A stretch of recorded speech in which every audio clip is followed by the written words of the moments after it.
युक्ताहार न लगे आणिक साधने, अल्प नारायणे दाखविले. कलियुगा माझी करावे कीर्तन, तेणे नारायण देईल भेटी. न लगे लौकिक सांडावा व्यवहार, घ्यावे वनांतर भस्मदंड. कलियुगा माझी करावे कीर्तन, तेणे नारायण देईल भेटी. तुका म्हणे मजाणिक उपाव, दिसती ते वाव. नामे विण कलियुगा माझी करावे कीर्तन, तेणे नारायण देईल भेटी. समचरण सरोजम सांद्रणीलांबुदाभम, जगन निहित पाणिं मंडनं मंडनानां.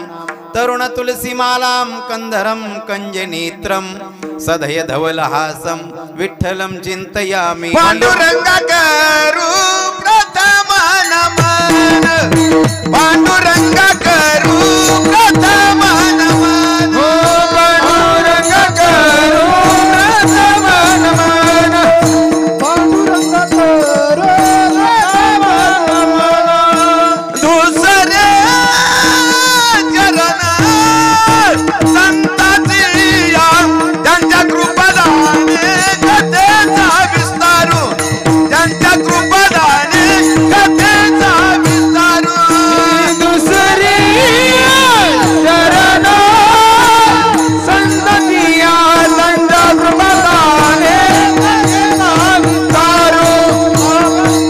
गुरुदास तुका हे पांडुरंगा करू प्रथम नमन. दुसरे चरण संतांची या, त्यांच्या कृपादाने कथेचा विस्तारू. बाबाजी सद्गुरु दास तुका पांडुरंगा करू प्रथम नमन. दुसरे चरण संतांची या, त्यांच्या कृपादाने कथेचा विस्तारू. बाबाजी सद्गुरु दास तुका. पांडुरंगा करू प्रथम नमन, दुसरे चरण संतांची या, त्यांच्या कृपादाने कथेचा विस्तारू. बाबाजी सद्गुरु दास तुका, जयांचे केले स्मरण, होय सकळ विद्यांचे अधिकरण. तेची वंदू श्री चरण श्री गुरूंचे ते नमस्कारुणी आता. युक्ताहार न लगे आणिक साधने, अल्प नारायणे दाखविले. कलियुगा माझी करावे कीर्तन, तेणे नारायण देईल भेटी. विठ्ठला विठ्ठला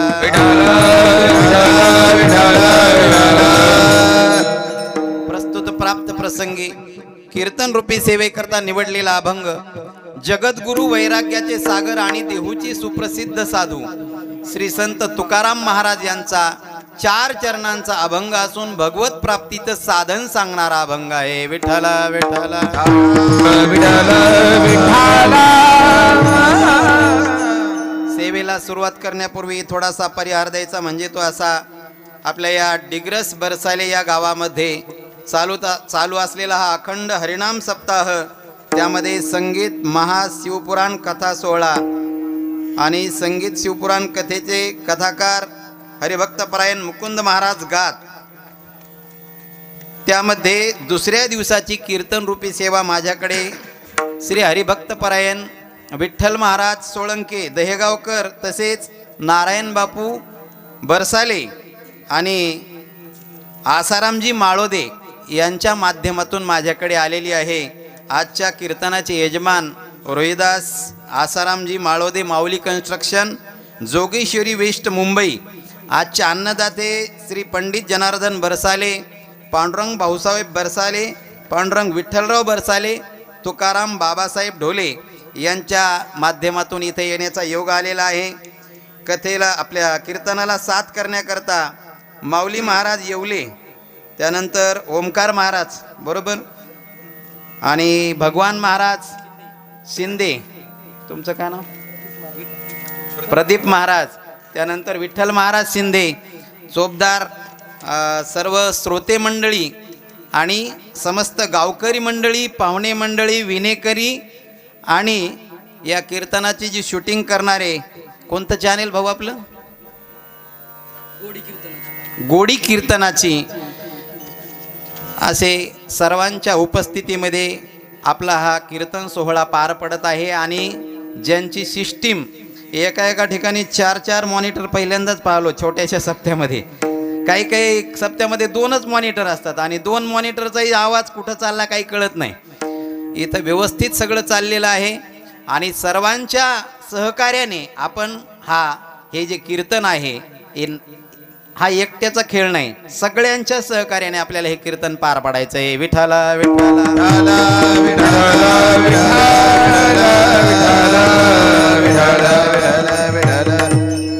84 लक्ष योनीमधून माणूस जेव्हा फिरत फिरत मनुष्य देहाला प्राप्त होत असतो जीव, त्यावेळी त्याला नेमकं कोणतं साधन करावं कळत नाही. तो भगवत प्राप्तीचे साधन करायला लागतो, पण त्याला नेमकं कोणतं साधन करावं कळत नाही.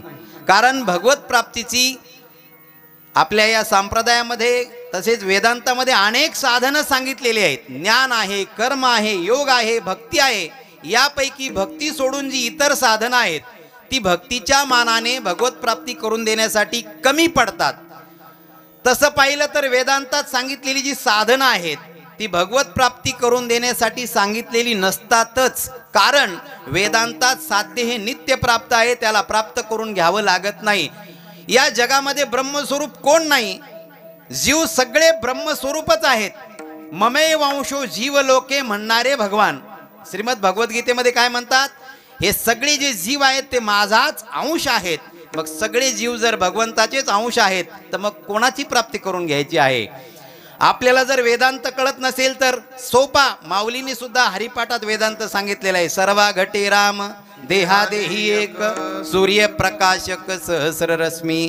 त्याच्याही पुढे वेदांतामध्ये असं सांगितलेलं आहे की या जगातला जड पदार्थ सुद्धा ब्रह्मस्वरूप आहे. आईशी जडाजड व्याप्ती रूप करिता कैवल्यपती. माऊली ज्ञानोबाराय ज्ञानेश्वरीमध्ये म्हणतात की या जगातला निर्जीव पदार्थ सुद्धा ब्रह्मस्वरूप आहे, सजीव पदार्थ सुद्धा ब्रह्मस्वरूप आहे. मग राहिलं काय आता, विठ्ठल जळी स्थळी भरला, जळी स्थळी भरला, रिता ठाव नाही उरला. जळी स्थळी भरला, रिता ठाव नाही उरला. अजम्या दृष्टीने देखला विठ्ठलाचे विठ्ठल, विठ्ठलाचे विठ्ठल. विठ्ठल म्हणता हरले बाप, पदरी आले पुण्य माप. विठ्ठल म्हणता हरले बाप, पदरी आले पुण्य माप. दृष्टीने देखला विठ्ठल, विठ्ठलाची विठ्ठल. विठ्ठल म्हणता हरले बाप, पदरी आले पुण्य देव. विठ्ठल म्हणता हरले बाप, पदरी आले पुण्य. या जगातला जड पदार्थ सुद्धा काही सांगितलेला आहे की ब्रह्मस्वरूप आहे. विठ्ठल जळी स्थळी भरला.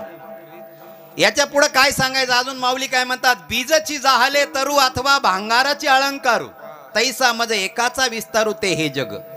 बीजची जाहले तरू म्हणजे काय, बियापासून काय झालेला आहे, वृक्ष झालेला आहे. भांगाराची अलंकारू म्हणजे काय, तर जे बिस्किटचं सोनं असतं त्या सोन्यापासूनच दागिने बनतात, अलंकार बनतात असं माऊली म्हणतात. तसं म्हणले माझं एकट्याच हे जग, एकट्यानंच बनलेलं जग आहे. मग सगळंच जर भगवान असेल, जे जे भेटे भूत ते ते मानी जे भगवंत जर असं असेल तर मग कोणाची प्राप्ती करून घ्यायची आहे. मग साधन कशा करता सांगितली, साधनांचा खटाटोप कशा करता केला. नाना साधनांच्या केल्या खटपटा, परित्या नपवती वो याच्या दारवंटा. जाणो जाता जाणीव झाली आडपाटा, योगाभ्यासे सिद्धी किती वाटावो. नाना साधनांच्या केल्या खटपटा, नाना साधनाच्या केल्या खटपटा. नाना साधनांच्या केल्या खटपटा. साधन कशा करता सांगितली, मग सगळंच जर ब्रह्मस्वरूप आहे मग भगवंताच्या प्राप्ती करता साधन का सांगितली. साधन जर त्याच्या दरवाजापर्यंत पोचत नसतील, नाना साधनांच्या केल्या खटपटा, परित्या न पवती व याच्या दारवंटा, त्या भगवंताच्या दारापर्यंत ही साधनं जाऊ शकत नाहीत. मग हे साधनं कशा करता सांगितली. आपल्याला जर वेदांतामध्ये ज्ञान झेपत नसेल तर गीतेनं सांगितले लोकेस्मिन द्विविधा निष्ठा पुरा प्रोक्ता मया नघ ज्ञानयोगेन सांख्यानाम कर्मयोगेन योगिनाम. ज्ञानाचा अधिकार नसेल तर कर्मामध्ये प्रवृत्त व्हायला सांगितलेलं आहे. का आपल्याला ज्ञान भगवंताच्या प्राप्तीकरता नकोच आहे, कर्म सुद्धा भगवंताच्या प्राप्तीकरता नको आहे. मग कशा करता तर भगवान परमात्म्याचं जे आपलं जे स्वरूप आहे ते ब्रह्मस्वरूप असलेलं आपल्याला भासत नाही, तो अडथळा दूर करण्याकरता उपयोगी आहे. पहा आज काय आहे, रामनवमी. आज विशेष आहे पर्व विशेष भागवत धर्मी नृसिंह जयंती, रामनवमी, कृष्णाष्टमी आणि वामन जयंती, कृष्णाष्टमी, उत्तमोत्तम शिवरात्र, हे 5 पर्व सांगितलेले आहेत आपल्या वारकरी संप्रदायामध्ये. या 5 उपवास कसे सांगितलेले आहेत, एकादशी सारखे सांगितलेलं. आज रामनवमी आहे आणि या रामनवमीच्या पर्वावर रामप्रभूचे जे गुरु आहेत वशिष्ठ ऋषी रामप्रभूला उपदेश करताना योग वासिष्ठामध्ये काय म्हणतात बघा. अत उक्तम मया राम यदि शुद्धेही चेतसी उपदेशो ही प्रसरती तैलबिंदुर्वांबसी. काय सांगितलेलं आहे म्हणजे पाण्यावर जर तुपाचा थेंब पडला, आपण पाहिला असेल कधी, तुपाचा थेंब पडला जिथं पडला तिथंच थिजून राहतो. बरं पाण्यावर जर तेलाचा थेंब पडला तर काय होतं, पडल्या सगळा पृष्ठभाग व्यापून टाकत असतो. तसं आपलं अंतकरण जर शुद्ध असेल, कर्म कशा करता अंतकरण शुद्धी करता, कर्म आपलं जर अंतकरण शुद्ध असेल तर शुद्ध अंतकरणामध्ये एखादा जरी ज्ञानाचा थेंब पडला तर आपलं सगळं जीवन व्यापून टाकतो. रामकृष्ण हरी 6च अक्षर आहेत. आपलं जर अंतकरण शुद्ध असेल तर लगेच आपल्याला वेगवेगळे चमत्कार व्हायला लागतात. आपल्याला भगवंताच्या प्राप्तीसाठी जे काही साधनामध्ये जे काही अडथळे येत असतात त्या अडथळ्याची बाधा होत नाही. आणि एवढ्या करता तुकोबरायांनी रामेश्वर भट्टांना उपदेश केला होता. अंतकरण शुद्ध असलं तर काय होतं म्हटले, व्याघ्रहीन खाते सर्पतया व्याघ्रहीन खाते, ओ सर्पतया व्याघ्रहीन खाते, सर्पतया व्याघ्रहीन खाते. सिद्ध शुद्ध तरी शत्रु मित्र होते, व्याघ्रहीन खाते सर्पतया व्याघ्रहीन खाते सर्पतया. शुद्ध करी शत्रु मित्र होती, व्याघ्रहीन खाते सर्पतया व्याघ्रहीन खाते सर्पतया.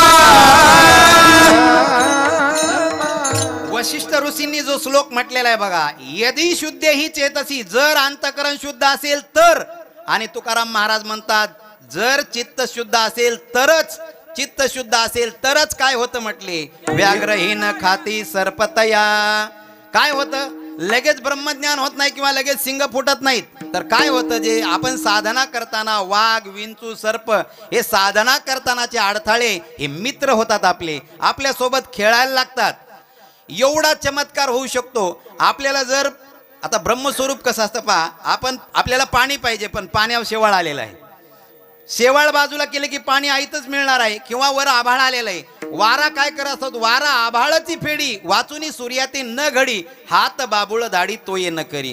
आपण वर आकाशामध्ये आभाळ आलेला आहे, फक्त वारा काय करतो, ते ढग बाजूला करतो. सूर्य निर्माण करतो का तो वारा? तसं ब्रह्मस्वरूप आपल्या अंतःकरणामध्येच आहे. हे अडथळे दूर व्हावे लागतात. परमार्थामध्ये अडथळे खूप आहेत. पहिला अडथळा आहे आळस. आळस हा माणसाच्या शरीराचा शत्रू आहे. नीतिशास्त्र सांगता आलस्य ही मनुष्यानाम शरीर असतो महान रिपुः. माणसाच्या शरीराचा मोठा शत्रू म्हणजे काय आहे, आळस. परमार्थी माणूस आळसी असता कामा नये, नीतिशास्त्राचं म्हणणे.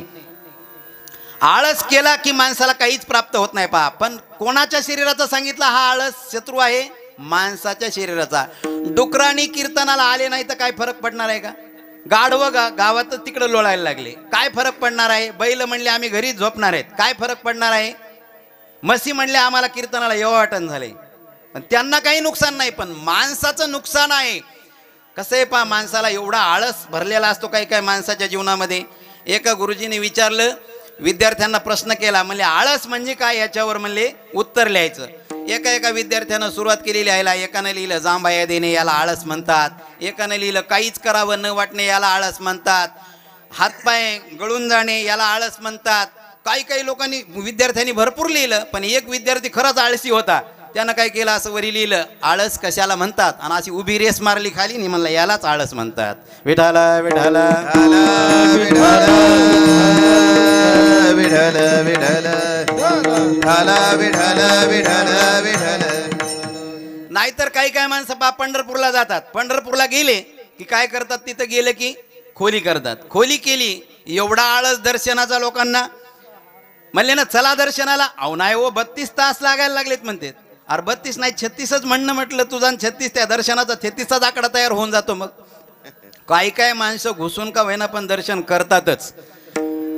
आम्हाला घडलेली घटना सांगतो. बारीला लागलेलो आम्ही, दर्शन बारीला. 2 महिला आल्या, म्हणल्या महाराज घुसाव का. म्हणलं घुसा, पण म्हणल्या पुढचे घुसू देतील का. म्हणलं त्यांना जाऊन पुसा, म्हणजे विचारा. म्हणले त्या घुसू देईन झालेत. म्हणलं थोडं पुढं जाऊन बसा मग घुसा. म्हटलं त्या तुम्ही घुसू द्याल ना. म्हणलं नाही घुसू देवा तर तुम्हाला येईन घुसा. तुम्ही हंसा नामचा खिस्सा, तुमचा अवतार दिसायला पिसा. म्हणल्या महाराज लयच हसवता. म्हणलं हसा. विठाल विठाल विठ्ठल विठ्ठल. आल्या वारीला आणि घुसल्या बारीला, असा प्रकार. काय काय माणसांना दर्शन केल्याशिवाय त्यांना चैन पडत नाही. आमच्या गावातला एक माणूस आहे, आळंदीला आला ना तो दररोज दर्शन करतो. कार्तिकी वारीमध्ये सुद्धा दर्शन करतो. दादाराव आयेवार नाव म्हणून त्याचं, तो कलाल कोमठी नावाचा याचा आहे, तो दुकानदार आहे. तो दररोज दर्शन करतो, दररोज, म्हणजे एकाही दिवशी चुकत नाही त्याचं दर्शन. कार्तिकी वारीमध्ये जर दररोज दर्शन करतो, किती उल्हास असेल पहा. तिथं 5 तास 6 तास 7 तास तरी लागत असतील का नाही. एवढं तो काय करतो दर्शनासाठी, त्याचं मन अधीर आहे. पहिला अडथळा आहे या परमार्थातला आळस. आळस असला की माणूस काहीच करू शकत नाही. त्या रूम मध्ये बसून राहीन, तसंच पण जाणार नाही कुठं. मग कुठल्या गप्पा मारणार, गावाकडल्याच गप्पा मारणार. हा असा तो तसा, याचं काय खरं त्याचं काय खरं. दुसरा अडथळा आहे विलासिता. विलासिता म्हणजे काय, तर माणसाने, परमार्थी माणसाने विलासी जीवन जगू नये. भोगाचे जे 8 प्रकार आहेत, माऊलींनी सांगितलं काय भोगायचं नाही. अष्टभोग भोगणे माते नाही चाड. कोणते भोग आहेत बरं, 8 भोग माहित आहेत का तुम्हाला. कोणते कोणते आहेत. सुगंधम वनिता वस्त्रम गीतम तांबूल भोजनम शय्याच कुसुमम चैव भोगाष्टकम उदाहृतः. हे 8 भोग आहेत. कोणता पहिला त्याच्यातला सुगंध. या सुगंधामुळे एका प्राण्याचा जीव जातो. पहा कोणता आहे तो प्राणी, भुंगा. जैसे भ्रमर भेदी कोडे भलतैसे काष्ट कोरडे परी कळिके माझी सापडे.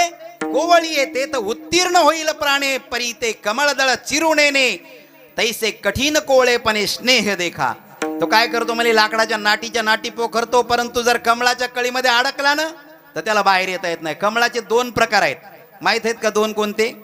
आपल्याला एकच माहित आहे, भाजपचंच. कमळाचे किती प्रकार आहेत, 2 प्रकार. एक आहे सूर्य विकासिनी कमळ आणि दुसरा असतं चंद्र विकासिनी कमळ. ते दिवसा उगवतं आणि संध्याकाळ झाली की मावळतं. ते आहे सूर्य विकासिनी कमळ. आणि दुसरा आहे चंद्र विकासिनी कमळ, म्हणजे रात्रीच्याला उगवतं आणि सकाळ झाली की ते मावळून जातं. एक भुंगा असा काय करतो, गावातून जातो आणि त्या कमळामध्ये जातो, सूर्य विकासिनी कमळामध्ये जातो. त्या कमळामध्ये गेल्याच्या नंतर त्याला दिवसभर तो असा त्याचा सुगंध काय करतो, तो घेत राहतो, सुगंध घेत राहतो. आणि संध्याकाळ झाल्याच्या नंतर त्याला वाटतं आता अजून थोडा वेळ थांबू. तो थांबतो. संध्याकाळ झाली की ते कमळ मिटतं. मग ते कमळ मिटल्याच्या नंतर मग आता त्याला काय वाटतं, आता काय जाता येत नाही, सकाळ झाल्याच्या नंतर मी जाईल म्हणतो. सुभाषितकार त्याचं वर्णन करतात, रात्रीर गमिष्यती भविष्यती सुप्रभातम. त्याचं म्हणणं आहे त्या भुंग्याचं. तो काय म्हणतो, रात्र जाईल सकाळ होईल. काय करील, रात्र जाईल सकाळ होईल. भास्वान उदेश्यती हसिष्यती पंकजश्री. रात्रीर गमिष्यती भविष्यती सुप्रभातम. भास्वान उदेश्यती, सूर्यनारायण उगवेल आणि हे कमळ उमलेल. हसिष्यती पंकजश्री इत्थम विचिंतेती कोशगते द्विरेफे. असा विचार करतो आणि एक सकाळी एक मोठ्या सोंड्याचा हत्ती येतो आणि याला खाऊन टाकत असतो. असे बरेच भुंगे आपल्या गावातले बी कुठंतरी जात असतील ना, सेलूला जातील, कोणी इकडं कुठं देवगाव फाट्याला जात असतील. मग ते भुंगे तिकडे गेले, मग तिकडंच काय होतं, जास्त झाली की ते म्हणतात आता जरा दुर्गंध यायला लागलाय, आता जर घरी गेलो तर आपल्या बायकोला कळेल, पुन्हा बायको नाही ते बोलेल, मग आपण काय करू, उद्या जाऊ म्हणतो. मग तिकडंच काहीतरी घटना घडती आणि त्या भोंग्याचं काय होत असतं, मग ते काळरूपी कमल उपटून टाकण्याच्या अगोदरच आपण काय केलं पाहिजे, सावध झालं पाहिजे. त्या कमळाला, त्या भुंग्याला नाटीचं काही वाटत नाही. नाटी, लाकडाच्या नाटी पोखरतो, त्याला त्या लाकडाचं काहीच वाटत नाही. नाही काष्टाचा गुमान गोवी भ्रमरा सुमन, गोवी भ्रमरा सुमन, गोवी भ्रमरा सुमन. नाही काष्टाचा गुमान गोवी भ्रमरा सुमन, गोवी भ्रमरा सुमन. नाही काष्टाचा गुमान गोवी भ्रमरा सुमन, गोवी भ्रमरा सुमन, गोवी भ्रमरा सुमन. नाही काष्टाचा भ्रमर, गोवी भ्रमर, गोवी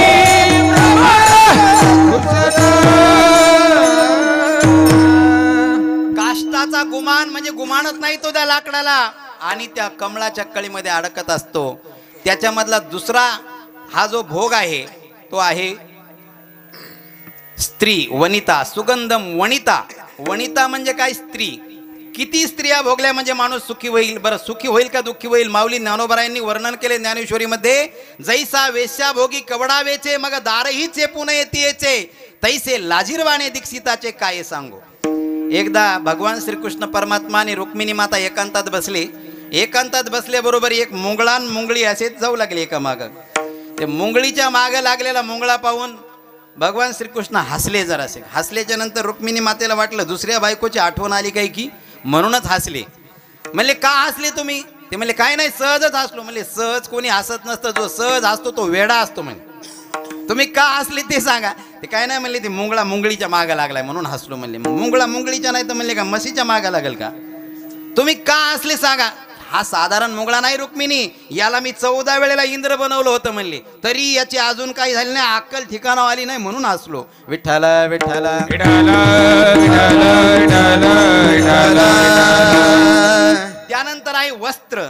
वस्त्राची सुद्धा जास्त ज्याला आवड आहे, जो वस्त्रामध्येच गुरफटून राहतो, त्यालाही भगवंताची प्राप्ती होऊ शकत नाही. काही काही लोकांना 30-30 ड्रेस आहेत महिन्याचे. बायाला साड्या 100, 3.5 महिन्यात एकदाच त्या साडीचा नंबर. तरी बाया काय म्हणतात महिला मंडळी, कपाट पूर्ण ते त्या सासऱ्यानं दिलेलं असल्यामुळे आपल्याला काही बोलता येत नसतं. ते कपाट पूर्ण भरतं आणि मग ते आपल्याला काही ठेवायला कपडे जागा नसते. ते म्हणते तुमचं तुम्ही वेगळं कपाट घ्या. आणि पुन्हा काय म्हणणार, चांगली साडीच नाही मला नेसायला, चांगली सणावाराला नेसायला साडीच नाही म्हणतात का नाही. वस्त्र हा सुद्धा एक अडथळा आहे भगवंत प्राप्तीतला. चौथा आहे गीत. गीत ऐकण्याची जी सवय आहे, त्या हरणाला गीत गाणे ऐकण्याची सवय असते आणि तो त्या हरण काय करत असतो, गाण्यामुळे त्याचं मरण येतं त्याला.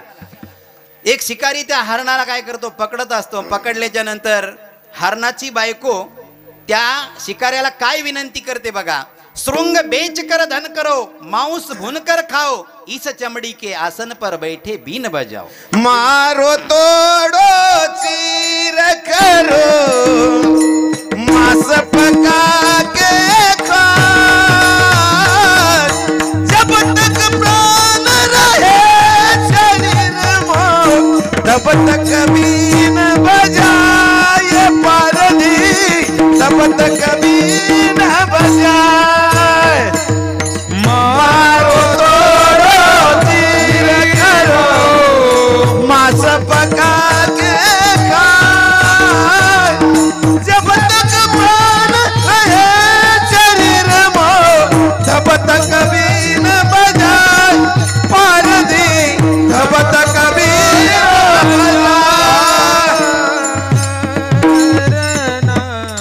त्याची बायको त्या शिकाऱ्याला म्हणते, याला मार तोड, काय करायचे ते कर, सिंग विकून खा, त्याचं मांस शिजून खा किंवा भाजून खा, पण याच्या चामडीला जी सवय लागलेली आहे गायन ऐकण्याची, ते तेवढी चामडी विकू नको. त्या चामडीवर बसून तू बीन बाजवीत राह, तू त्या गायन करत राहा, कारण याचा जीव त्याच्यामुळेच गेलेला आहे. सुगंधम वनिता वस्त्रम गीतम तांबूल भोजनम. पाचवा आहे पान खाणे. पाने खासी उदंड, अंती जासी सुकल्या तोंड. सहावं काय आहे, भोजन. काही काय माणसं एवढं जेवण करतात पा. आमचे गुरुवर्य कुरुके बाबा सांगतात, म्हणले एका माणसानं एवढं जेवण केलं आणि त्याला जेवण होत आल्याच्या नंतर जेवण इथून दिसायला लागलं काय काय त्याच्या तोंडात आहे, आणि तितक्यामध्ये जिलबी आली. पुन्हा जिलबी आल्याच्या नंतर म्हणला येऊ द्या येऊ द्या येऊ द्या. अरे म्हणले आता कुठं बसन, इथून पुढून दिसायला ना इथपर्यंत आलेलं. ते मला देवाला काही थोडंफार कळायला पाहिजे होतं, ब्रह्मदेवाला. तोंड इकडून ठेवण्याऐवजी गिरणीसारखं वरून केलं असतं तर बरं झालं असतं, अजून थोडं बसलं असतं. पुन्हा ती जिलबी खाल्ल्याच्या नंतर कढी आली. कढी येऊ द्या, पुढे टाका थोडी. अरे म्हणले आता कढी कुठं, म्हणला मी त्या जिलबीच्या पुंगळीत होती, तुला काय करायचे. एवढे खातात काही काही लोक. एक बाई एवढी तब्येत झाली तिची, म्हणली मला वजन कमी करायचंय, डॉक्टरकडे गेली. डॉक्टर साहेब माझं वजन कमी करायचंय म्हटली, काहीतरी उपाय सांगा म्हटली. ते म्हणले तुमचा आहार किती आहे बाई, मला तेवढं कळू द्या, मग मी तुम्हाला औषध सांगतो, उपाय सांगतो. ते म्हणली मी 2च टाइम जेवते डॉक्टर साहेब, जास्त नाही, 2च टाइम. म्हणले आहार किती आहे ते सांगा. काय नाही जास्त नाही म्हणले, 20 चपात्या सकाळी आणि 20 वाट्या भाजी सकाळी एवढं खाते म्हणली, आणि तेवढा संध्याकाळी आहार आहे म्हणले. बाप्पू म्हणले एवढा आहार म्हणल्यावर तुमची तब्येत काय याच्यापेक्षाही जास्त होऊ शकते, तुम्ही काय करा, तुम्हाला दुसरं औषध द्यायची गरज नाही म्हटली. डॉक्टर साहेबांनी सांगितलं तुम्ही काय करा, 20 चपात्याऐवजी 10 चपात्या, 20 वाट्या भाजीऐवजी 10 वाट्या भाजी सकाळ, आणि तेवढाच आहार संध्याकाळी घेत जा, हेच तुमच्यासाठी औषध आहे म्हटली. ती बाई म्हणली डॉक्टर साहेब हे औषध मला कळालं, पण हे जेवायच्या अगोदर घ्यायचं का नंतर हे नाही कळलं. म्हणजे विठ्ठल विठ्ठल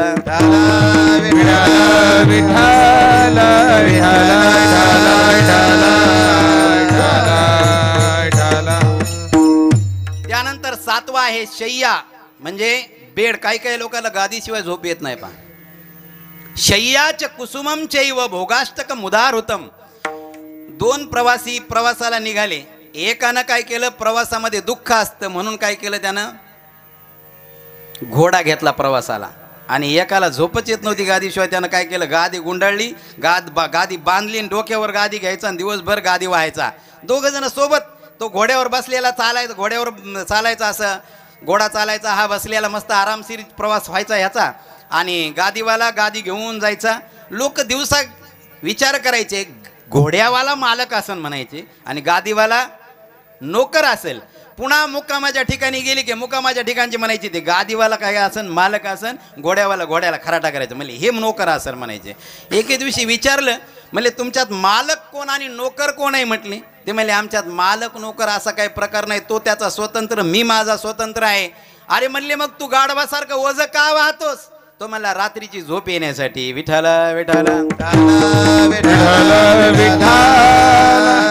व्यासांनी 5 जण जिवंत असून मेल्यासारखे सांगितलेले आहेत. 5 जिवंतोपि मृतः पंच व्यासेन कीर्तितः दरिद्री व्याधितो मूर्ख प्रवासी नित्यसेवक. 5 जण कसे आहेत, जिवंत असून मेल्यासारखे आहेत. दरिद्री म्हणजे जन्माला आल्यापासून मरेपर्यंत ज्याची गरिबी हटली नाही तो माणूस जिवंत असून मेल्यासारखा आहे. व्याधितः म्हणजे जन्माला आल्यापासून मरेपर्यंत ज्याला कोणता ना कोणता आजार आहे, रोग आहे, तोही माणूस जिवंत असून मेल्यासारखा आहे. मूर्ख म्हणजे वेडीला सासरही सारखं आणि माहेरही सारखं, जन्माला आल्यापासून मरेपर्यंत हुशार झालाच नाही तो माणूसही जिवंत असून मेल्यासारखा आहे. नित्य प्रवासी ज्याला रोजच प्रवास करावा लागतो तो सुद्धा जिवंत असून मेल्यासारखा आहे. आणि ज्याला जन्माला आल्यापासून मरेपर्यंत लोकांचीच कामं करावी लागतात असा दास सुद्धा काय आहे, तो सुद्धा जिवंत असून मेल्यासारखा आहे. पण प्रवासामध्ये जर सुख असेल, माऊलींनी एक प्रवास असा सांगितलेला आहे, त्या प्रवासामध्ये सुख आहे. म्हणजे प्रवास आपण आता कोणता एखादा ऑटोचा करायला लागलो, एखादा एसटीचा. आता मोफत प्रवास सुरू झाल्यापासून तिकिटावाल्यांना सीटच भेटन झाले. ते मोफतवाले अगोदरच काय करायलेत, आता समजा गाडी जर तुमच्या गावाहून दुसऱ्या गावाला जाणार असेल, तिकडून येणारी असली की हे जातानाच बसून जाते तिकडं, तिकीटच नाही, आणि येताना पुन्हा तिकडून ते सीटावर बसून येते. मग ते तिकीटवाल्याला ते जागाच भेटत नाही. पण माऊलींनी असा एक प्रवास सांगितला, जैसे निद्रेचे सुख न मोडे आणि मार्ग तरी बहुसाल सांडे, तैसे सुखासना सांगडे सोहोपे होय. म्हणजे झोपीचं सुख मोडत नाही आणि प्रवास तर चालू राहतो. असं कोणता प्रवास आहे तर पालखीचा प्रवास आहे. आता जी लक्झरी गाड्या आहेत पुणे परभणी, तर काय असते ती लक्झरी गाड्या, आरामदायी गाड्या ज्या असतात, झोपून प्रवास, त्याच्यात सुख आहे का दुःख आहे. झोपी जायचं आपण, प्रवास कुठं चालू आहे आपल्याला काही नाही. सकाळ झाली की ते बरोबर आवाज येते, चला पाथरी पाथरी पाथरी. एक जण असंच ओरडू लागलं, पाथरी पाथरी. मी म्हणलं ए गप मस्त, म्हणलं झोप नाही झाली रात्री, काय करायला म्हणलं पाथरी पाथरी. विठाला विठाला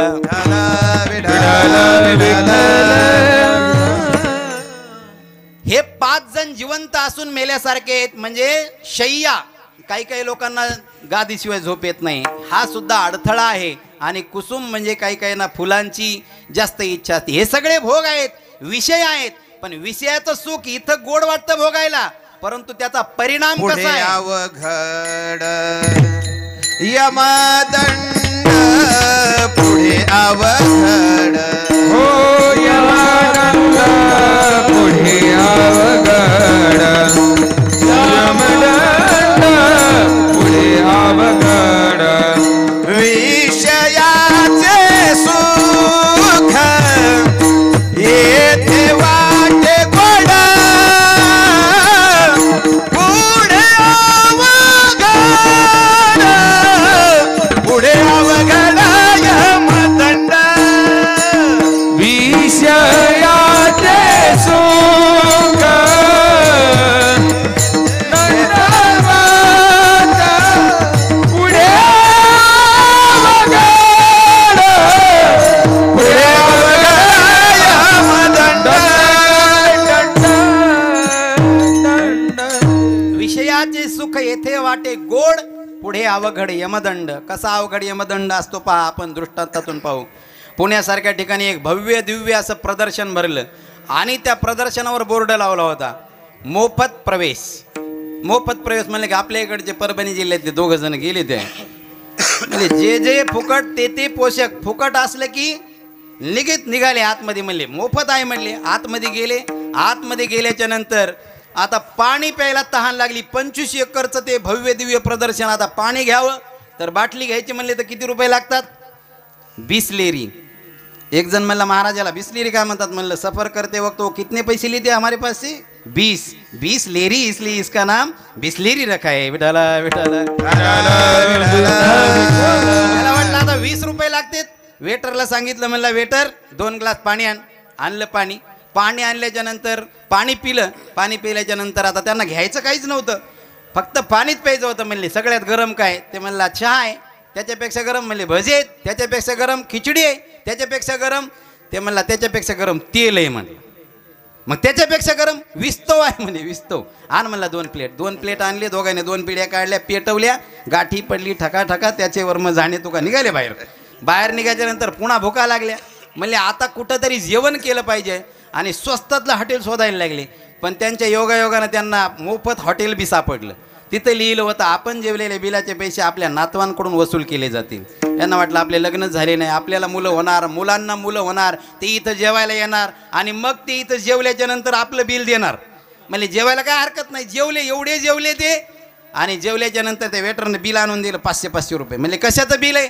तुम्ही तर बोर्ड लिहिलंय ना, आपण जेवलेल्या बिलाचे नातवाकडून वसूल केले जातील. म्हणले तुमचं तुमच्या नातवाकडूनच घेऊ म्हणले. मग हे कोणाचं आहे? तुमच्या आजी जेवून गेले त्याचंही म्हणले. विठाला विठाला. आता यांना माहित होतं का आजी जेवून गेलेत का नाहीत? पुन्हा म्हणले आता काय हे प्रदर्शन महागात पडलं. म्हणले 500-500 रुपये गेले. बाहेर पडू म्हटले. बाहेर पडायला गेले तर ते एक्झिट द्वार असतं ना बाहेर पडायचं, तिथं 2 पैलवान उभे होते आणि 2 पैलवान 500-500 रुपये घेऊ लागले ते बाहेर पडणाराकडून. ते म्हणले कशाचं आहे? म्हणजे पैसे कशाचे घ्यायला लागले? लुटायला बसले का काय? ते म्हणले नाही नाही, आमचं बाहेर पडण्याचे 500 रुपये आमचा चार्जेस. म्हणले बाहेर प्रवेश मोफत लिहिले ना. म्हणले प्रवेश मोफतच आहे, बाहेर पडायचे 500 म्हणले. नसले द्यायचे तर भांडे घासत बसा म्हणले. विषयाचे सुख येथे वाटे गोड, पुढे अवघड यमदंड. विठाला विठाला. परमार्थ प्राप्तीतला याच्या पुढचा अडथळा आहे प्रसिद्धी. प्रसिद्धीच्या मागे लागला तरीही माणसाला देवाची प्राप्ती होत नाही. सिद्धी लावी पिसे कोण तया पुसे, नेले राजहंसे. माणसाला काय वाटतं बघा, काही महाराज लोकांना वाटतं आपल्याला अष्ट महासिद्धी तर काय साप भेटणार नाहीत, पण रिद्धी सिद्धीही भेटणार नाहीत. त्याच्यापेक्षा प्रसिद्धी भेटली तर बरं आहे, म्हणून प्रसिद्धी स्वतःच सुरू आहे. पहा आता गणपतीला 2 बायका होत्या, रिद्धी आणि सिद्धी. आपल्याला एकच, ती पण जिद्दी. विठाला विठाला. याच्यानंतर पुढचा अडथळा आहे परदोष चिंतन. माणसानं दुसऱ्याचे दोष पाहू नये, स्वतःचे दोष पाहिले पाहिजे. काय माणसं करतात, दुसऱ्याचंच दोष पाहतात. दळण निवडायची ते त्यांना जास्त सवय असल्यासारखे ते काय करतात, हा असा तो तसा, असं दुसऱ्याचं चिंतन करतात, दोषाचं चिंतन करतात दुसऱ्याच्या. एक जण म्हणला महाराज ऊन लेत तपायले. म्हणलं काय उपयोग? म्हणलं ऊन तपणारच नाही. म्हणलं महाराज महाराज लोकावर जळायलेत, गायकावर जळायलेत, वादकावर जळायलेत, सासू सुनेवर जळायली, सून सासूवर जळायली, भाऊ भावावर जळायलाय आणि ते सूर्य पुन्हा ते तपायला लागलाय. म्हणलं याच्यावर उपाय काय? म्हणलं याच्यावर उपाय झाडं लावणे हा एकच आहे. म्हणलं विठाला विठाला एक आठवलं म्हणून सांगतो. आमच्या गावचे श्री हरिभक्तपरायण भीमराव काका पवार साहेब माझ्यासोबत आलेले आहेत. त्यांनी असा एक विक्रम केलेला आहे. आमच्या गावामध्ये 1600 झाड स्वखर्चातून लावलेलं आहे. त्यांच्यासाठी एकदा टाळ्या वाजवा. 1600 झाड नुसतं लावलं नाही तर लावल्याच्या नंतर 1 वर्षभर त्या झाडांना पाणी घालण्याकरता स्वतःच्या खर्चातून गडी लावला, मोटर टाकली बोरमध्ये, गडी लावला आणि ते झाडं जगवले. आताही ते झाडं आशेगावमध्ये ते झाडं काय आहेत ते जिवंत आहेत. एवढे झाडं पहिल्यांदा मला तर माहीत नव्हतं एवढे एकटा माणूस कोणी लावू शकतो आणि तेही स्वखर्चातून. विठाला विठाला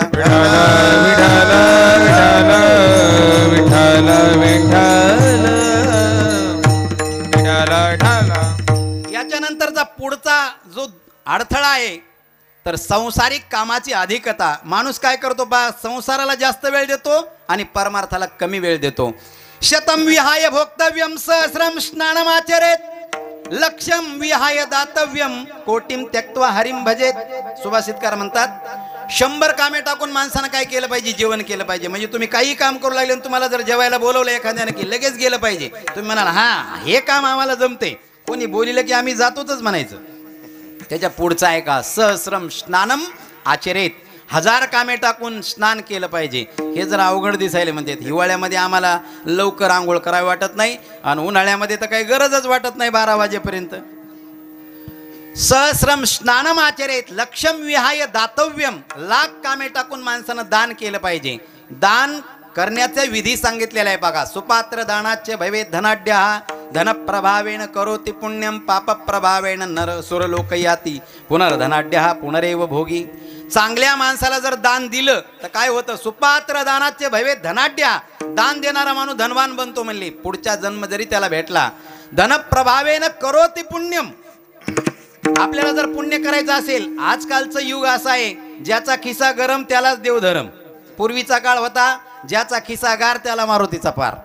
पण आता जर देवधर्म करायचा असेल, परमार्थ करायचा असेल तर पैसा लागतो. मग चांगल्या माणसाला दान दिलं तर माणूस काय होत असतो? पुण्यवान जन्माला येतो पुण्यवान माणसाच्या घरी आणि पुन्हा जरी मेला तर तो स्वर्गात जातो आणि पुन्हा श्रीमंत माणसाच्या घरी जन्माला येतो. याच्या उलट माणसानं जर वाईट माणसाला दान दिलं, आपण एखाद्याला दान दिलं आणि त्यानं दारू पिली, कुपात्र दानाचे भैवे दरिद्र, दारिद्र्य दोषानं करोति पापम, मग तो काय करतो? दारिद्र्यामुळे पुन्हा पाप करायला लागतो. पाप प्रभावेन नरलोक याती, पुन्हा नरकात जातो. पुनर्दरिद्र हा पुनरेव पापी. अशा प्रकारे पाप माणूस जास्तीत जास्त पापच करायला लागतो. एकदा देव दानव आणि मानव ब्रह्मदेवाकडे गेले. ब्रह्मदेवाने तिघांना एकच अक्षर दिलं. कोणतं? द. द पासून काय शिकलात म्हणले देवांना. देवांना विचारलं तुम्ही काय घेतला बोध? त्यांनी सांगितलं द म्हणजे आमच्यासाठी दम्यत्व आहे. आम्ही देव आहोत, आमची इंद्रिय आमच्या ताब्यात नाहीत. आम्ही इंद्रिय ताब्यात ठेवण्यासारखी दम्यत्व हा आम्ही काय घेतला पाहिजे? गुण घेतला पाहिजे. आम्ही इंद्रियांचं दमन केलं पाहिजे. त्यानंतर राक्षस गेले. राक्षसांना विचारलं तुम्ही काय घेतलं द वरून? ते म्हणले दयध्व, आम्ही राक्षस आहोत, क्रूर आहोत, आम्हाला दयामाया येत नाही, आम्ही दया करायला शिकलं पाहिजे. हे आम्ही त्याच्यातून घेतलं. माणसं गेले. माणसाला विचारलं काय घेतलं द पासून? ते म्हणले दत्त. दत्त म्हणजे दान देणे. दत्त दत्त देत राहा. हे तिन्ही लोकांना ब्रह्मदेवाने द पासून काय केलेला? उपदेश केलेला आहे. तसं पाहिलं तर वास्तविक आपल्याकडे भिकारी भीक मागण्यासाठी येत असतो का आपल्याला शिकवण्याकरता येत असतो? भिकारी आपल्याला भीक मागण्याकरता येतच नाही, तो आपल्याला शिकवण्याकरता येत असतो. बोधयंती न याचन्ते भिक्षाद्वारे गृहे गृहे दीयताम दीयताम नित्यम अदातुम फलमीदृशम. तो म्हणतो देत जा देत जा, काहीतरी दररोज देत जा. मागच्या जन्मामध्ये मी काहीच दिलं नाही म्हणतो, म्हणून मला मागायची वेळ आली. विठाला विठाला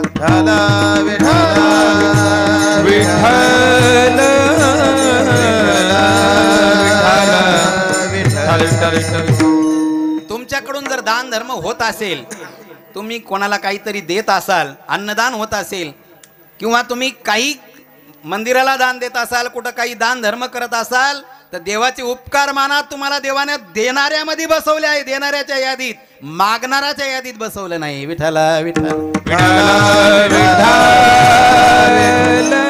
याच्यानंतर पुढचा अडथळा आहे विशेष प्रतिबंध. आपल्याला देवाच्या प्राप्तीमधला विशेष प्रतिबंध काय आहे? काम क्रोध आदी जे विकार आहेत ते विकार. तया स्वंतकरण जिता सकळ कामोपशांता परमात्मा परवता दुरी नाही. आपल्याला जर भगवंताची प्राप्ती करून घ्यायची असेल तर काय करावं लागतं? आपल्या अंतकरणामध्ये जे काम क्रोध लोभ मद मत्सर अहंकार जे विकार आहेत ते फक्त बाजूला सारायचे आहेत. ते जे पर्वत आहेत, तुका म्हणे आड पडले पर्वत राहिला अनंत पलीकडे. हे काम क्रोधादी विकार हेच एक प्रकारचे पर्वत आहेत आणि त्या पर्वताच्या पलीकडे काय आहे? भगवान परमात्मा आहे. हे पर्वत हे जर बाजूला केला या काम क्रोधादी लोभाचा तर काय होत असतं? भगवंताची प्राप्ती होत असते. पूर्वीच्या काळी 6च विकार होते ज्याच्यामुळे देव भेटायचा नाही. कोणते कोणते? काम क्रोध लोभ मद मत्सर अहंकार. आता 6 ऐवजी 10 झालेत. 4 वाढलेत आता कमी होण्याऐवजी. तुम्ही म्हणाल कोणते? बघा मोजा. काम क्रोध लोभ मद मत्सर अहंकार. व्हॉट्सअप यूट्यूब इंस्टाग्राम फेसबुक किती झाले? 10. हे जर 10 जर आपल्या हृदयातून कायमचे बाहेर काढले तर तुका म्हणे देह भरिला विठ्ठले काम क्रोध हे केले घर रीते. एका मूर्तिकाराचा मूर्ती बनवण्यामध्ये पहिला नंबर आला आणि त्याला विचारलं तुम्ही एवढी सुंदर मूर्ती कशी काय बनवली हो? तो मला एक मोठा दगड घेतला, दगडामध्ये मूर्ती अगोदरच होती, मी माझ्या कला कौशल्याने काय केलं? मूर्तीच्या आड येणारा जो अनावश्यक भाग होता तो बाजूला केला, मूर्ती आपोआप तयार झाली. म्हटलं तसं आपल्या अंतकरणामध्येच देव आहे. तो देव प्राप्त करायला कुठेही जावं लागत नाही, काही वेगळे प्रयत्न करावे लागत नाही. हे भगवंतानं स्वतः सांगितलेलं आहे. बाकी जास्त काही करायची गरज नाही. अभंगाच्या प्रथम विक्त हरण लगे अनिक साधन. विक्त हरण लगे अनिक साधन. हरण लगे अनिक साधन. युक्त हरण लगे अनिक साधन. विक्त हरण लगे अनिक साधन. विक्त हरण लगे अनिक साधन.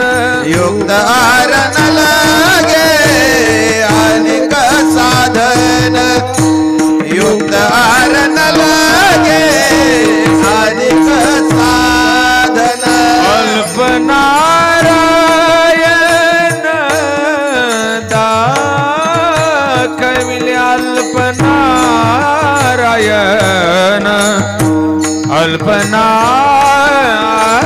अल्पनारायण दाखविले अल्पनारायण.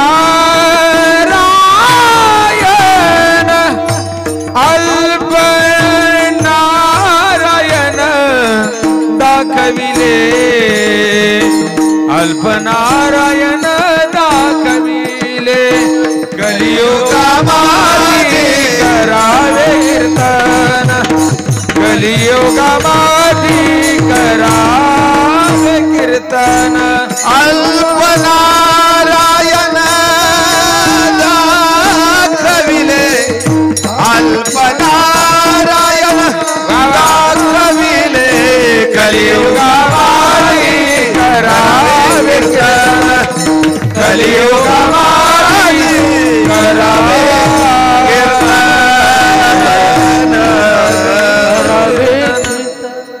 अभंगाच्या प्रथम चरणामध्ये जगद्गुरु तुकोबाराय म्हणतात, युक्त आहार न लगे अनेक साधने. कमी खावं किंवा इतर साधन करावे, योग याग जप तप अनुष्ठान काही करायची गरज नाही. म्हणले जे योगाची वाटा निघाले का सुबटा, त्या दुःखाचाची सेल वाटा भागा आला. जय बोत काय म्हटले माऊली? लोहाचे चने जय बोचरिया पडती खाणे, ते तोंड भरो की प्राणे शुद्धी म्हणो. म्हणले योग करणं म्हणजे कसं आहे? म्हणले बोचऱ्या माणसाला लोखंडाचे चेने खायला देण्यासारखे. बोचऱ्या माणसाला अगोदरच काही खाता येतं का? आणि त्याला पुन्हा काय दिले? लोखंडाचे चणे खायला दिले. म्हणजे योग करणं म्हणजे लोखंडाचे चणे खायला देण्यासारखं आहे. ही इतर काही साधनं करायची गरज नाही. माणसाला देवाची प्राप्ती प्रत्येक युगात करायची आहे. प्रत्येक युगामध्ये भगवंताची प्राप्ती पाहिजे आहे माणसाला. काही काही माणसं म्हणतील आम्हाला देव नको आहे, देव घ्या कोणी, देव घ्या कोणी, आयता आला. देव न लगे म्हणतील, पण जरी देव नको म्हणणारा असा असेल तर सुख नको म्हणणारा कोणी आहे का बरं जगामध्ये? सुख नको म्हणता का कोणी? मज लागी दुःख व्हावे ऐसे कोणी भावे ना जीवे. कोणाला वाटतं मला दुःख व्हावं? आपण जर मंदिरामध्ये आलोत, मारुतीरायाच्या मंदिरात, तर काय करतो? एक छोटीशी साखर घेतो, एक छटाकभर साखर आणतो, एक उदबत्ती आणतो, एक नारळ आणतो समजा, ते बी अमावस्याला महिन्यातून एखाद्या वेळेस, आणि आणल्याबरोबर देवाला काय म्हणतो आपण? देव बाप्पा आम्हाला दुःख देत जा, असं म्हणतो का आपण? खुशाल ठेव. देव बाप्पा सुखात ठेव किंवा खुशाल ठेव. आपण 25 रुपयात 30 रुपयात देवाला किती मोठी मागणी मागत असतो आपण. म्हणजे माणसाला सुख पाहिजे आहे. सुख आणि परमात्मा हे दोन वेगळ्या गोष्टी नाहीत, हे आपल्याला सिद्ध करता येतं. जर एखादा माणूस म्हणला देव नको, पण तो देव नको जरी म्हणत असेल तर सुख नको म्हणत नाही. पहा, या जगामध्ये असा एक संक्षेप शारीरिककार नावाचे एक शास्त्रकार होऊन गेलेले आहेत. त्यांचं म्हणणं आहे, इह जगती सर्व एव जंतु निरतिशयम सुखमुत्तमम ममास्तु उपरमती तथोपघात रूपम विषयीच दुःखम इति स्पृहां करोती. प्रत्येक माणसाला इच्छा काय म्हणली? माझं सर्व दुःख जावं आणि मला अनंत अशा प्रकारचं सुख प्राप्त व्हावं. सगळ्यांच्या मनामध्ये एकच इच्छा असलेली सांगता येत असते बघा. आता तुम्ही इथं सगळेजण बसलेले आहेत, बाकीचे काही जण उभे आहेत, तुमच्या मनात एकच इच्छा आहे, मी सांगू शकतो. वेगवेगळी इच्छा नाही बरं काय, सगळ्याच्या मनात एक असलेली इच्छा सांगू शकतो. सांगू का? सगळ्यांच्या मनात एकच इच्छा आहे. कधी एकदा कीर्तन सुटतं, कधी एकदा कूलरच्या हवेला झोपतो की आपण, बरोबर आहे का नाही? विठाला विठाला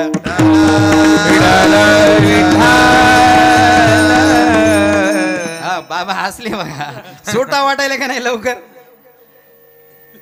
शास्त्रकार जे सांगतात ना, सगळ्यांच्या साधारण इच्छेचा विषय सांगणं सोपं जात असतं बघा. एक बिरबल आणि बादशाह तो नाही का, त्यांचा एक दृष्टांत आहे. बिरबलाला बादशाह म्हणतो, दरबार भरलेला आहे आणि भरलेल्या दरबारामध्ये प्रश्न विचारतो बिरबलाला, बिरबल या भरलेल्या दरबारामध्ये सगळ्यांच्या मनात माझ्याविषयी काय चाललंय ते सांग म्हणतो. आता दरबार भरलेला आहे आणि त्यांच्या सगळ्यांच्या मनामध्ये एकच इच्छा काय हे सांग. बिरबल हजरजबाबी होता, युक्तिवादी होता, हुशार होता. त्याने लगेच राजाला पटेल असं उत्तर दिलं. म्हणला, राजेसाहेब इथं बसलेल्या सगळ्यांच्या मनामध्ये एकच इच्छा आहे, आमच्या राजाचं भलं व्हावं. वाटतं तुम्हाला मी खोटं बोलत? विचारून पा. तर कोणी म्हणेल का राजाचं वाटोळं व्हावं? जरी वाटत असलं व्हावं वाटोळं तरी म्हणेल का? तलवारीनं मुंडकं उडल ना त्याचं. बिरबलाने उत्तर दिलेलं हे उत्तर बरोबर नाही, चुकीचं आहे. पण शास्त्रकार जे संक्षेप शारीरिककार म्हणतात, इह जगती सर्व एव जंतु निरतिशयम सुखमुत्तमम ममास्तु उपरमती तथोपघात रूपम विषयीच दुःखम इति स्पृहां करोती. माझं दुःख जावं, मला अनंत सुख प्राप्त व्हावं, ही सर्वांची इच्छा आहे का नाही? का कोणाला वाटतं दुःख व्हावं? कोणालाच वाटत नाही. सगळ्यांची एकच इच्छा आहे की आम्हाला सुख प्राप्त व्हावं. विठाला विठाला विठाला विठाला. मग ते सुख म्हणजेच परमात्मा आहे, हे सुद्धा आपल्याला सिद्ध करता येतं बघा. सुखमस्य आत्मनः रूपम. सुख म्हणजे काय? आत्म्याचं रूप आहे. किंवा आत्स्य आत्मनः सुखम रूपम. हा आत्मा कसा आहे? सुखरूप आहे, आनंद अद्वय नित्य निरामय, जे का निज ध्येय योगी यांचे. किंवा सुखरूप ऐसा तुझा कोणी सांगा, सुखरूप ऐसा तुझा कोणी सांगा, सुखरूप ऐसा तुझा कोणी सांगा, सुखरूप ऐसा तुझा कोणी सांगा. ही सुखरूप ऐसा तुझा कोणी सांगा, माझ्या पांडुरंगा सारिका तो माझ्या पांडुरंगा सारिका तो. सुखरूप ऐसा तुझा कोणी सांगा, माझ्या पांडुरंगा सारिका तो माझ्या पांडुरंगा सारिका.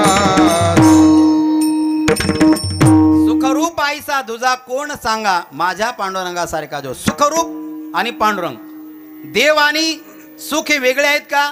सुख म्हणजेच देव आहे आणि देव म्हणजेच सुख आहे, हे सिद्ध झालं. मग ते सुख प्राप्त करण्याकरता, तो देव प्राप्त करण्याकरता साधन काय करायचं? आपुला तो एक देव करुणी घ्यावा, आपुला तो एक देव करुणी घ्यावा, आपुला तो एक देव करुणी घ्यावा, आपुला तो एक देव करुणी घ्यावा. हे देणे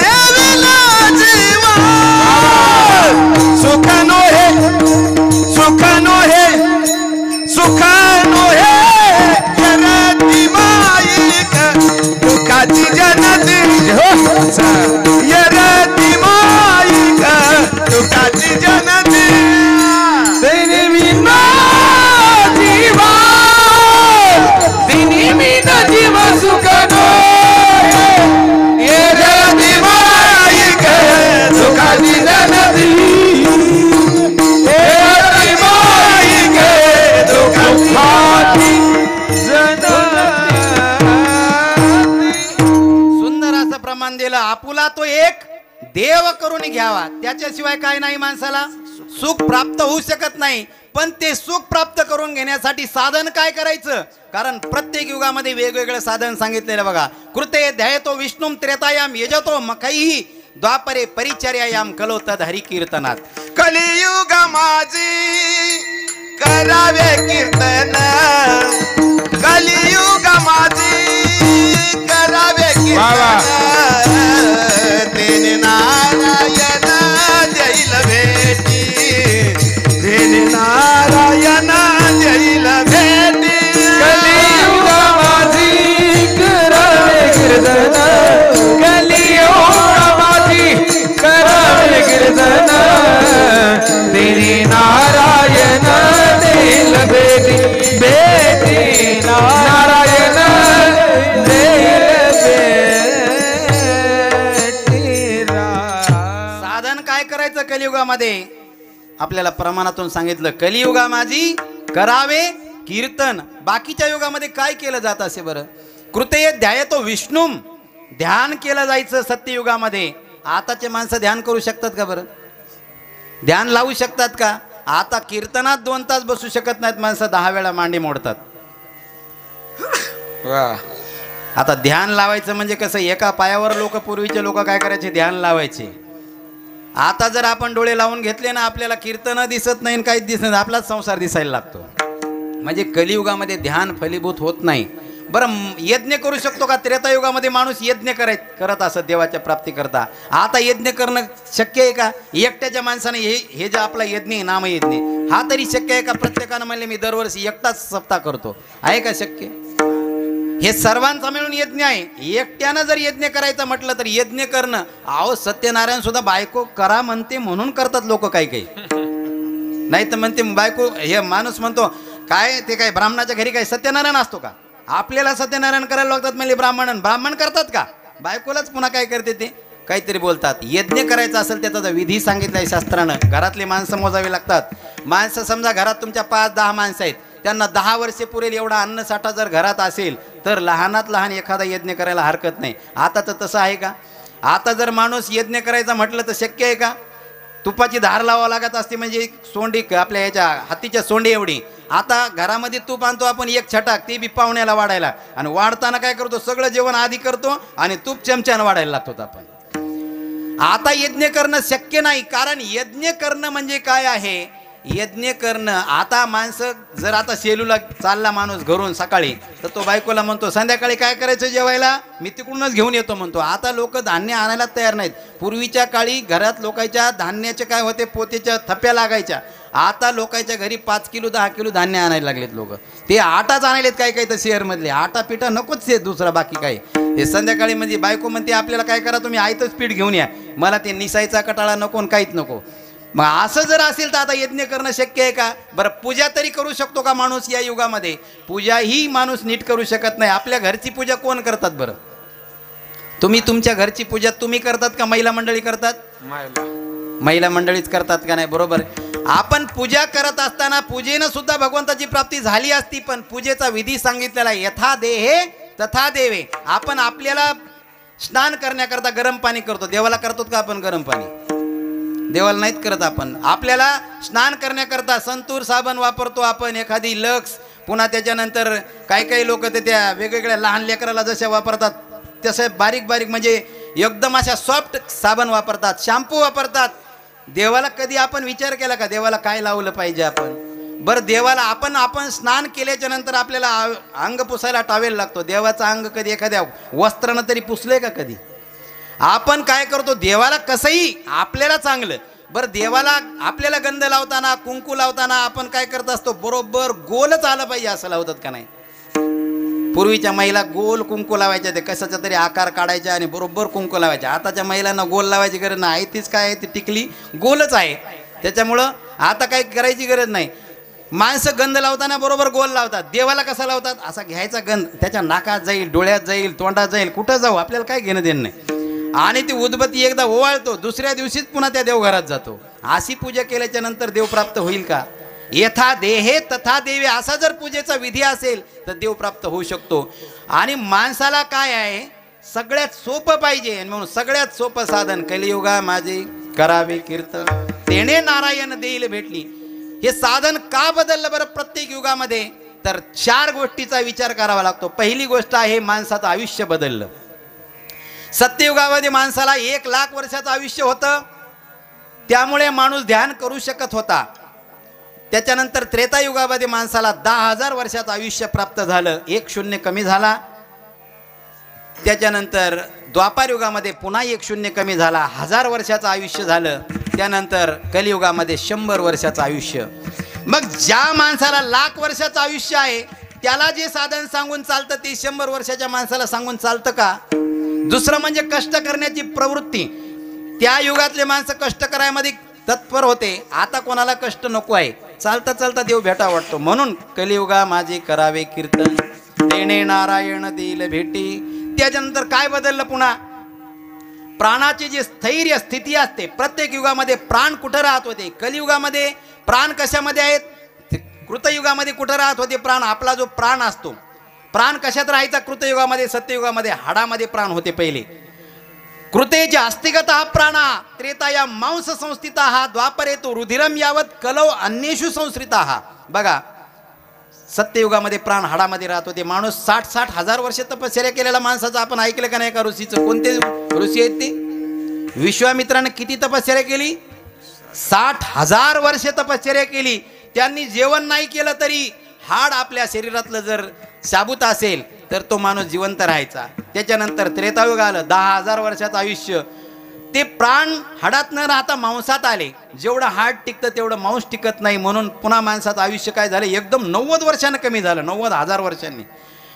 त्याच्यानंतर पुन्हा ते प्राण कुठं आले? द्वापार युगामध्ये रक्तात आले. आणि कलियुगामध्ये कुठं आलेले आहेत प्राण? अन्नामध्ये आलेले आहेत. माणसं काय म्हणतात? एखादा माणूस आमरण उपोषण करत असेल तर माणसं काय म्हणतात? 21 दिवसाच्या नंतर जर उपवास केला यानं तर काय होणार आहे? याचं रामनाम सत्य होणार आहे. आपल्याला जरी शास्त्रीय कारण माहीत नसलं की अन्नामुळे माणूस मरतो, परंतु जेवण नाही केलं की माणसाचं काय होत असतं? अन्नमय प्राण आहे, विज्ञानमय कोश आहे. हा माणसाला आपण विज्ञानामध्ये शिकलोय की अन्न जर नसेल आपल्या पोटात तर माणूस जिवंत राहू शकत नाही. त्याच्यानंतर एक चौथी गोष्ट म्हणजे या युगामध्ये माणसाचं पावित्र्य, आपल्या अंतकरणाची जी पवित्रता आहे त्यामध्ये काय होतं पहा? एखाद्या माणसाला एकदा भोजराजा बोलता बोलता बोलून गेले, म्हणलं आमचं राज्य म्हणे काय आहे?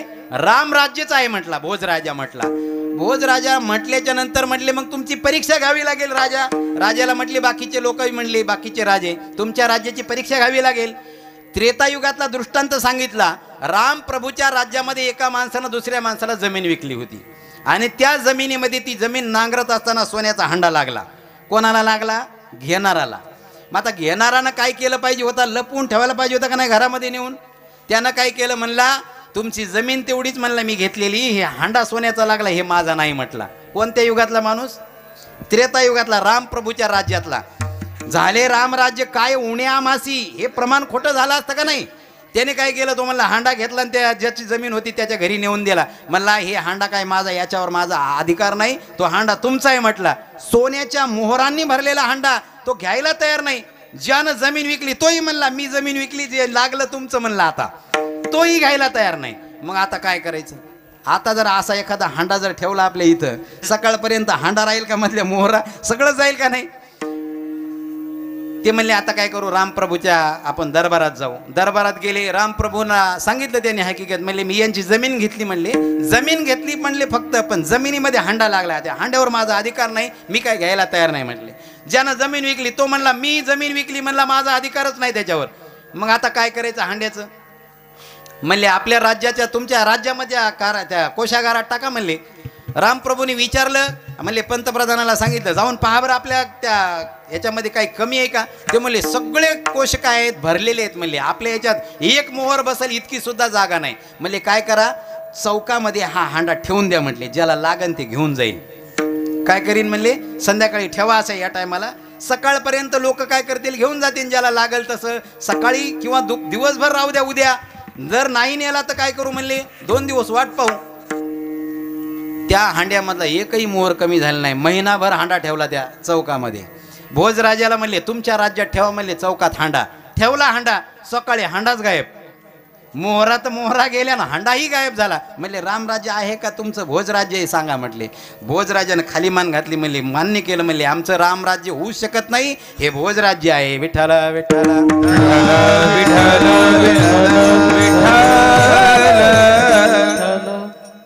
अंतकरणाची जी पवित्रता आहे, पवित्रता ती प्रत्येक युगामध्ये त्या रामराज्यासारखी नाही. म्हणून या युगामध्ये सगळ्यांना सोपं साधन सांगितलं ते म्हणजे कलियुगा माझी करावे कीर्तन, तेने नारायण देईल भेटे. बरं हे साधन करण्याकरता कुठं जावं लागतं का? कुठंच जावं लागत नाही. अभंगाचा तिसऱ्या लगे लौकिक लगे लौकिक सांडावा व्यवहार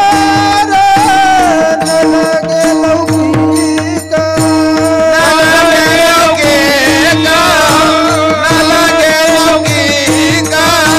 सांडावा व्यवहार लगे लौकिक लगे लौकिक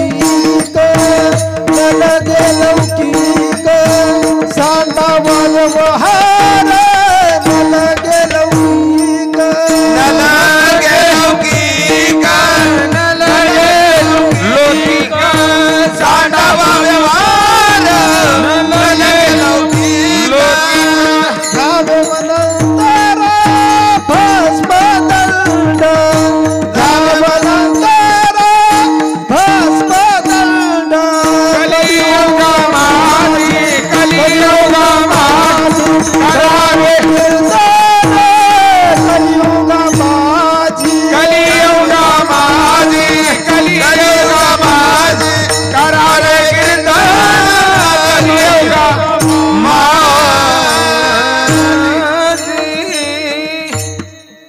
नलगे लौकिक सांडावा व्यवहार, घ्यावे वनांतर भस्मदंड. कुठं जायची गरज नाही. म्हणले ठाईच बैसोनी करा एक चित्त, आवडे अनंत आळवावा. आळवायला का तो दूध आहे का? त्याचं नाव आळवायचं. नाव आळवायचं का आळवायचं? त्याचं नाव गोड आहे म्हणून आळवायचं आहे. एक जगन्नाथ पंडित नावाचे एक शास्त्रकार होऊन गेले बघा. त्यांचा आणि त्यांच्या जीवाचा संवाद आलेला आहे शास्त्रामध्ये. ते आपल्या जीवाला बोलतात. एखादा माणूस एखाद्या मित्राला जर एखाद्या मित्रानं जर खूप जास्त सहकार्य केलेला असेल, मित्र जर बेईमान झाला तर तो मित्र काय म्हणत असतो लोकांपाशी, त्याच्यासाठी मी काय काय केलंय मला आणि माझ्या जीवालाच माहित आहे, असं म्हणतो का नाही आपण? म्हणतात का नाही माणसं? मला आणि माझ्या जीवालाच माहित की मी त्याच्यासाठी काय केलं नाही, पण तो बेईमान झाला म्हणतो. तसं तो जगन्नाथ पंडित आपल्या जीवाला बोलतो. म्हणतो जीवा, अरे तू एवढ्या 14 भुवनामध्ये फिरलास ना? तो जीव म्हणतो हो फिरलो. काय काय खाल्लं जीवा तू? सांगतो म्हणतो. काय काय खाल्लं? मृद्विकार सीता सीता समसीता स्फीतमच पीतमच पय्यहा स्वर्यातेन सुधाप्य धायक दिधा रंबादर खंडिता सत्यम ब्रूहि मदीय जीव भवता भूयो भवे भ्रमिता कृष्णेत्यक्षर मधुरी मोदगार क्वचित लक्षिता. समजलं का? आता मराठीत सांगतो पहा. मृद्विका रसिता, द्राक्षे खाल्ले जीवा? तो म्हणतो हो. द्राक्षाला काय म्हणतात? मृद्विका रस. सीता समसीता, साखर खाल्लीस? हो म्हणतो खाल्ली. स्पीतमचे पीतमचे पया, गाईचं काढलेलं अगदी निरस दूध पिलस का? आपल्याला जे मिळतं ते काय असतं? निरस असतं. त्याच्यात पाण्यात दूध टाकून देतात लोक. दुधात पाणी नाही, पाण्यात दूध टाकून. गाईचं काढलेलं अगदी निरस दूध पिलं म्हणतो. स्पीतमच्या पीतमच्या पया स्वर्यातेन सुधाप्य धायक दिदा. स्वर्गामध्ये कितीदा तरी गेलो तिथं काय केलं आहे? अमृत पिलं, रंभेचं आदरामृत प्राशन केलं. मग माझ्या जीवा एकदा खरं सांग, तू एवढ्या 14 भुवनामध्ये फिरलास, सगळ्या मधुर पदार्थाची चव चाखलीस ना तू, आणि आता तू मनुष्य देहाला प्राप्त झालास आणि आता भगवत भजनाला लागलेला आहेस. मग माझ्या जीवा एकदा खरं बोल. सत्यम ब्रूहि मदीय जीव, माझ्या जीवा एकदा खरं बोल. तू जे इतर साधनामध्ये तुला जी गोडी मिळाली, साखरेमध्ये, द्राक्षाच्या त्या फळामध्ये किंवा दुधामध्ये, अमृतामध्ये जी गोडी मिळाली, त्या गोडीत आणि या नामामधली गोडी याच्यातलं सगळ्यात गोड काय सांग? तो म्हणला द्राक्ष फळ घड सेविता चोखड तयाहुनी गोड नाम तुझे. द्राक्षाचं एक द्राक्ष अंगूर घेतला असा गाड्यावरला खाऊन पाहिला असं नाही. नामदेवराय म्हणतात द्राक्षाच्या फळाचा घडच्या घड आणला, तो सगळा खाल्ला, पण याच्यापेक्षाही म्हणले देवाचं नाव गोड आहे. अमृताहुनी गोड, अमृताहुनी गोड नाम तुझे देवा, नाम तुझे देवा.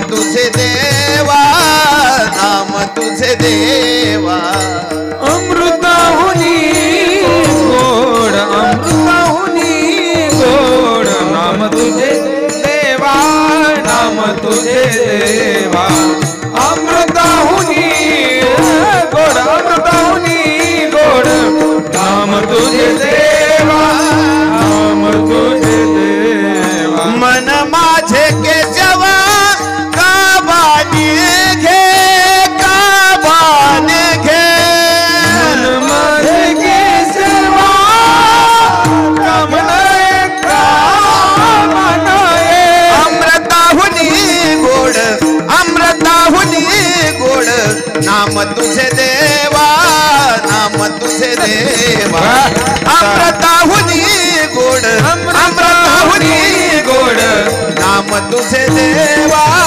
नाम तुझे देवा अमृताहुनी गोड अमृताहुनी गोड नाम तुझे देवा नाम तुझे देवा अमृताहुनी गोड अमृताहुनी गोड नाम तुझे देवा नाम तुझे देवा अतिशय गोड प्रमाण दिलेले आहे पहा. अमृताहुनी गोड नाम तुझे देवा किंवा जिवे गोड 3 अक्षरांचा रस अमृत जयास फिके पुढे किंवा आळूनी दूध तुपाची आळे कालविले गोळे त्याहूनही गोड. आपण कोजागिरीला काय करतो, दूध आळवतो, त्याच्यामध्ये काय टाकतो, काजू बदाम पिस्ता मनुका केसर, त्याच्यानंतर गुळ साखर सगळं टाकतो, चंद्राचं अमृत त्याच्यामध्ये पडू देतो आणि पुन्हा ते दूध पितो. त्याच्यापेक्षाही गोड आहे म्हणले. अमृताहूनही गोड आहे, सगळ्यापेक्षा गोड आहे. तुकाराम महाराज तर म्हणतात या नामापेक्षा किंवा नामा व्यतिरिक्त भगवंताच्या प्राप्तीकरता मला दुसरे उपाय अपूर्ण वाटतात. अभंगाचं शेवटचं चरण. तुका म्हणे माझ आणि उपाव तुका म्हणे माझ आणि उपाव तुका म्हणे माझा अनेक उपाव तुका म्हणे माझा अनेक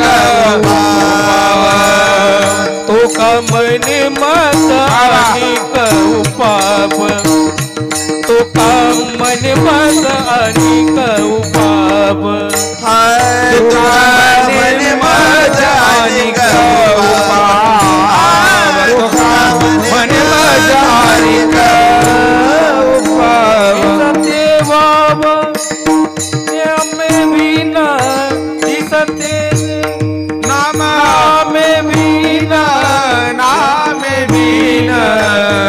कलियुगा माझी करावे कीर्तन कलियुगा माझी करावे कीर्तन दिसती देवाव नामे विन दिसती देवाव नामे विन कलियुगा माझी करावे कीर्तन कलियुगा माझी करावे कीर्तन.